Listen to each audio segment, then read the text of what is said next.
Aujourd'hui, nous continuons notre petite série sur les 7 vertus cardinales que nous avons dissociées avec d'un côté les vertus théologales, donc la foi, l'espérance et la charité, et de l'autre les vertus cardinales.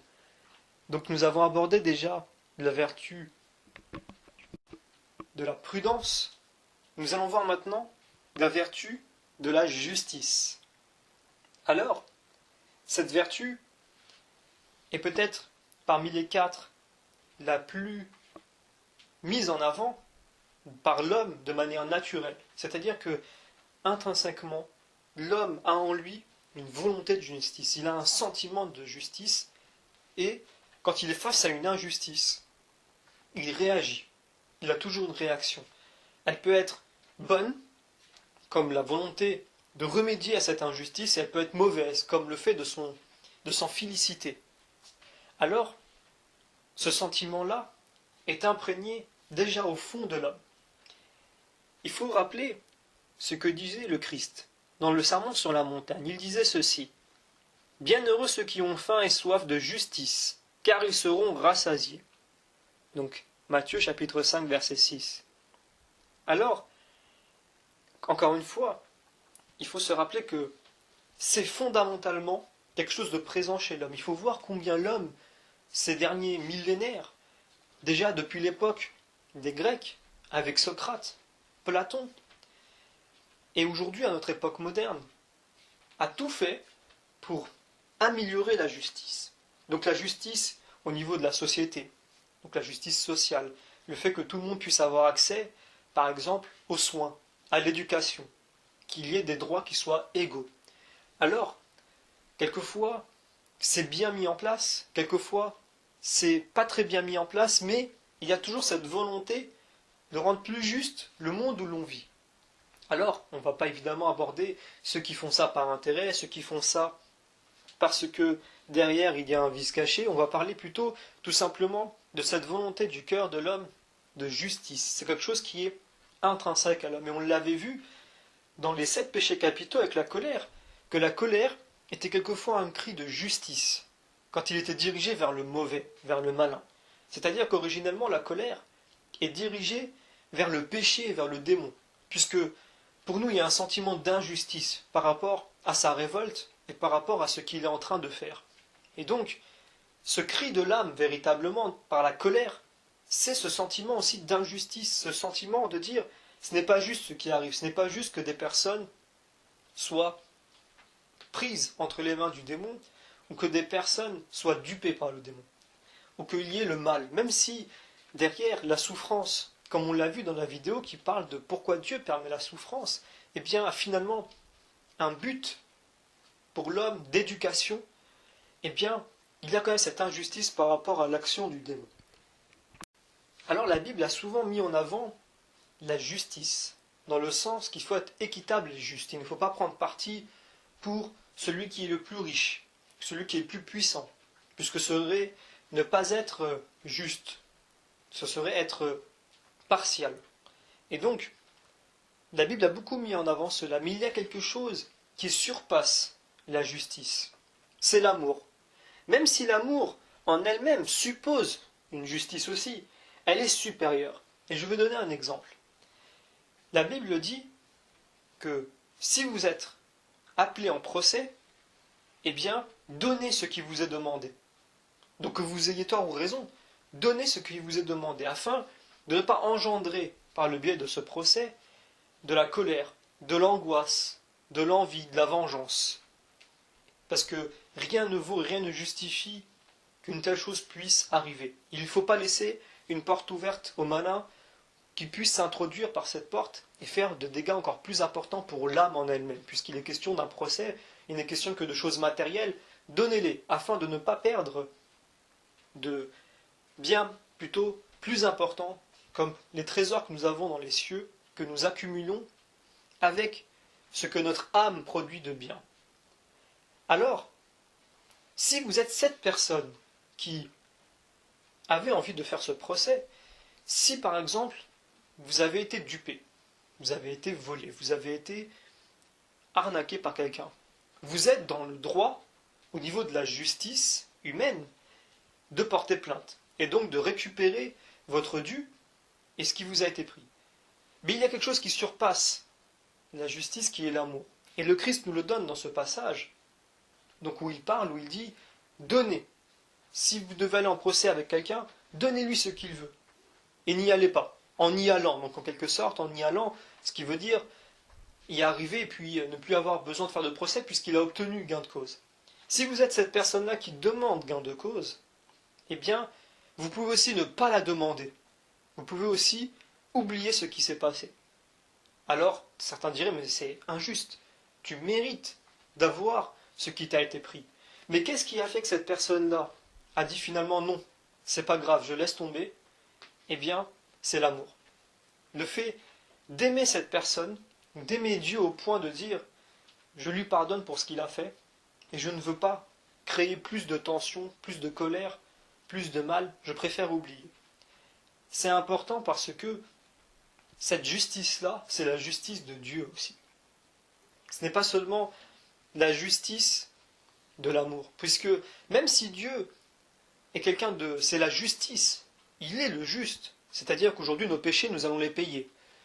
Toutes les choses mauvaises, nous allons les payer, dans le sens où nous allons passer par un purgatoire et donc nous allons nous purifier de tout cela. Mais l'amour en lui-même permet d'oublier aussi les erreurs.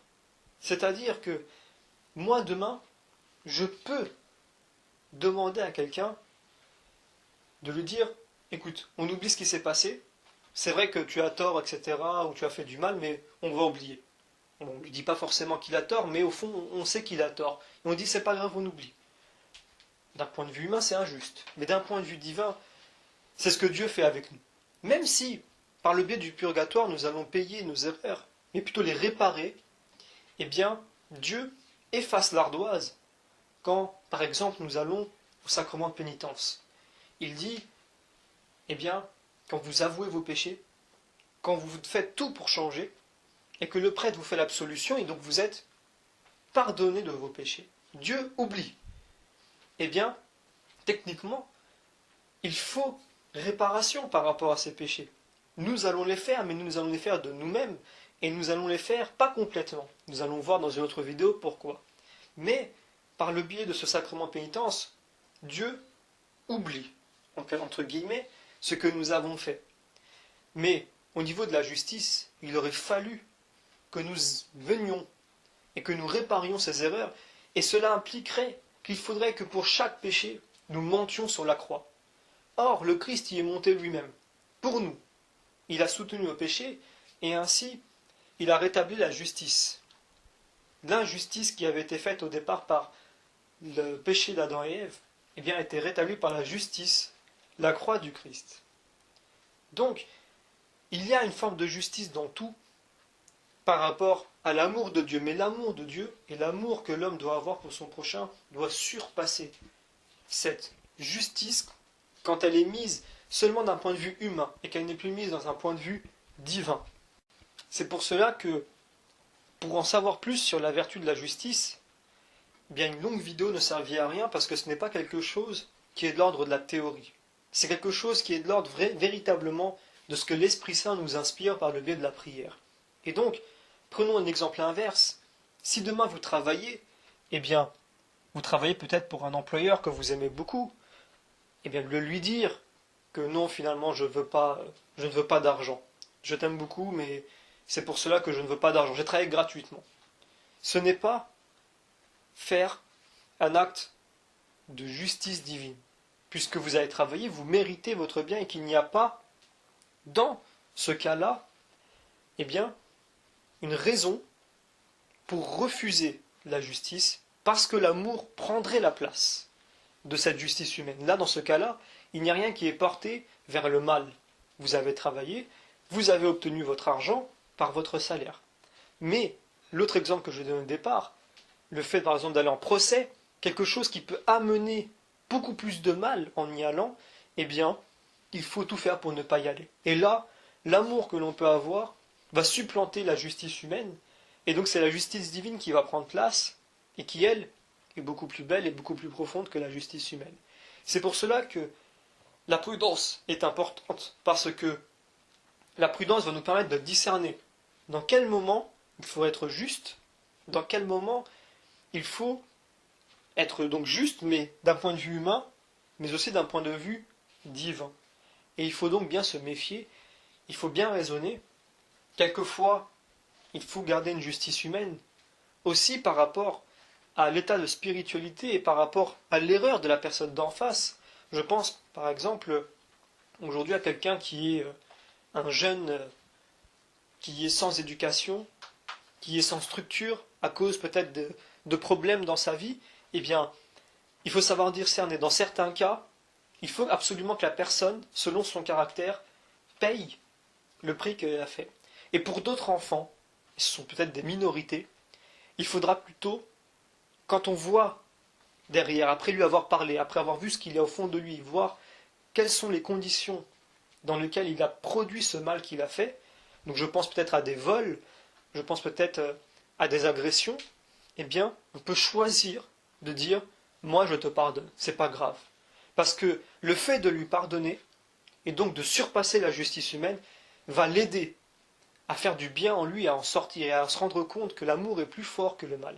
Mais pour d'autres enfants, qui eux ont un autre type de problème, il faut encore une fois savoir discerner, le fait de le punir, c'est ce qui va lui faire comprendre.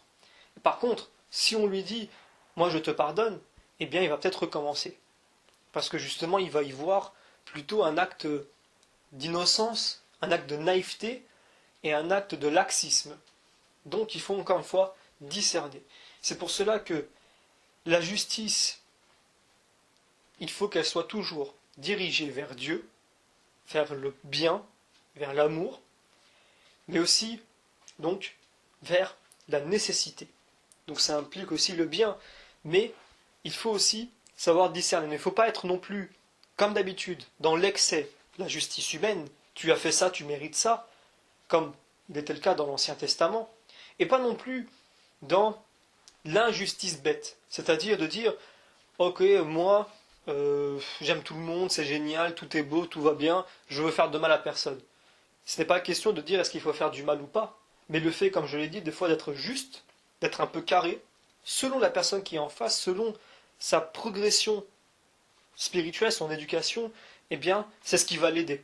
Il lui faut des moments un peu durs comme ça pour apprendre. Dieu n'est pas un papa gâteau, il nous laisse souffrir, il nous laisse tomber parce que c'est comme ça qu'on apprend. Et puis pour certaines personnes, ou la même personne, mais à un autre moment de sa vie et de son éducation spirituelle, il peut lui donner des grâces, des miracles, des choses bonnes dans sa vie, exprès, peut-être qui sont un petit plus dans sa vie, qui n'étaient pas forcés d'arriver, mais qui aussi vont le faire grandir dans sa foi et le faire grandir spirituellement. N'oublions pas que le but de Dieu, c'est de nous sauver et de nous éduquer. Ce n'est pas d'être un papa gâteau qui fait tout ce qu'on lui demande et qui fait que le bien, et puis d'un côté, il ne nous laisse jamais rien de mal arriver. C'est faux.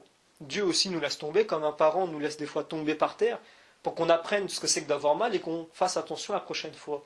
De même dans la justice, quelquefois, la justice humaine est plus importante, ou alors est plus adaptée à notre cas, qui est en face de nous, ou la circonstance où l'on est, et l'autre, c'est plutôt la justice divine, où là il faut, pour la personne qui est en face de nous, laisser couler, et lui montrer que finalement, l'amour de Dieu est plus fort que le mal qui a été commis, et c'est parce que c'est ce qui va aider cette personne-là à grandir et à réparer son erreur.